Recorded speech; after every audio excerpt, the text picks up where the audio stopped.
Hello, आज आपण ना कोथिंबीरच्या वड्या कशा करायच्या ते शिकणार आहोत। त्यासाठी आपण मिक्सरमध्ये हिरवी मिरची, धने आणि बडीशेप बारीक करून घ्यायची। कोथिंबीर स्वच्छ धुवून चिरून मी घेतलेली आहे त्यात, आणि इथे मिरची पावडर, जिरे आणि तीळ।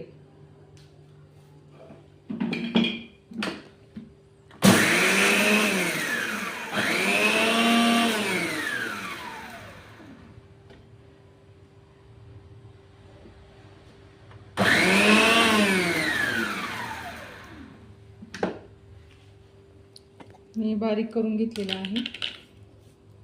थोडे मोठे राहिले तरी चालतं, कारण धने एवढे बारीक होत नाही। आपण हे कोथिंबीर मध्ये टाकूया।